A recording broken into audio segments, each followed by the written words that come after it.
Good morning. Um, it's Thursday morning, a little chilly outside, a little chilly in here too. I haven't turned my heat on, so it's like 60 degrees in here. Um, if it doesn't warm up enough by the time I get Jacob later, I'll have to turn the heat on, but I'm just going to see if I can ride it out. Anyway, um, I was going to run something by you. You may not be interested. For context, the guy I work out with, Jimmy, I think I've mentioned to you before that his family, his siblings, I've known them since middle school. So we've been friends for a while. Okay, so Jimmy's sister, Katrina, and she goes by Nina. She's married to a guy named Chris. So Nina and Chris are the friends that I've told you that live in Coleman. Nina and Chris are having a little Halloween party, not this Saturday, but next Saturday. I think that's the 26th. It's going to start at 7 p.m. I think that'd be fun to take Jacob to. We won't be able to stay long because, got to get Jacob home in time for bedtime stuff. So I'm thinking maybe a couple of hours. And there'll be a few other kids there. Jimmy has a 7-year-old girl, and then he's got a 7, 8 month old baby boy.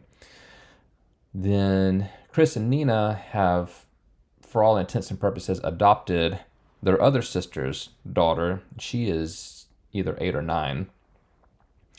Then I'll have Jacob, and then if you wanted to come, if you wanted to bring Livy, there would be some other kids. Like I said, probably just a couple of hours, and we'd be dressing up with our Halloween costumes. So I would have to, I guess, get me a little pirate outfit or something and figure something out for Jacob. I have gone to their Halloween party before not dressed up, but I'm like about the only one that doesn't dress up. So I think I'll try to this year. If you'd like to come, I'd love to have you. They would love to meet you. If you're not feeling up to it, I get it. Anyway, oh, and you may not care. Just little updates. I mentioned before that my grandmother, so my dad's mom, my grandmother's sister passed away. Was it Sunday? Something like that. The funeral was yesterday.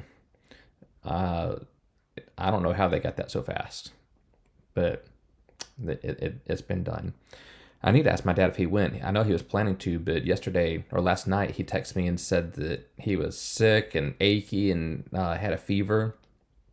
And so I talked him into going to the doctor today. He's got an appointment at 2. So I don't know if he made it to the funeral or not. But anyway, morning and evening, we're gonna go through another morning. So far we haven't hit an evening. Today is the 17th. Okay, so this verse is from 1 Samuel 27, verse 1. And David said in his heart, I shall now perish one day by the hand of Saul.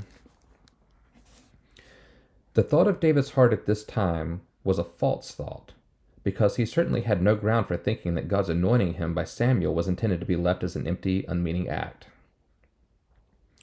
On no one occasion had the Lord deserted his servant. He had been placed in perilous positions very often, but not one instance had occurred in which divine interposition had not delivered him. The trials to which he had been exposed had been varied. They had not assumed one form only, but many. Yet in every case, he who sent the trial had also graciously ordained a way of escape. David could not put his finger upon any entry in his diary and say of it, Here is evidence that the Lord will forsake me. For the entire tenor of his past life proved the very reverse. He should have argued from what God had done for him that God would be his defender still. But is it not just in the same way that we doubt God's help? Is it not mistrust without a cause? Have we ever had the shadow of a reason to doubt our Father's goodness? Have not his loving kindnesses been marvelous? Has he once failed to justify our trust? Ah, no, our God has not left us at any time. We have had dark nights, but the star of love has shone forth amid the blackness. We have been in stern conflicts, but over our head he has held aloft the shield of our defense. We have gone through many trials, but never to our detriment, always to our advantage. And the conclusion from our past experience is that he who has been with us in 6 troubles will not forsake us in the 7th. What we have known of our faithful God proves that he will keep us to the end. Let us not, then, reason contrary to evidence. How can we ever be so ungenerous as to doubt our God? Lord, throw down the Jezebel of our unbelief, and let the dogs devour it. That was a pretty good one. I know there's various quotes and writings, things about what worry is and where it comes from, and who was it? I'm forgetting the author. Someone wrote, and I'm even forgetting the quote, but basically, I've worried about a lot of things throughout my life, and a few of them have actually happened.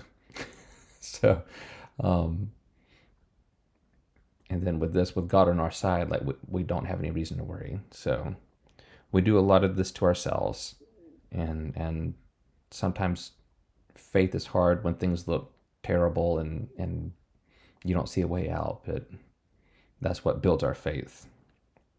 Okay. We'll end it there. Might get into Hebrew lesson later, but anyway, I hope you're having a good day. I'll talk to you later.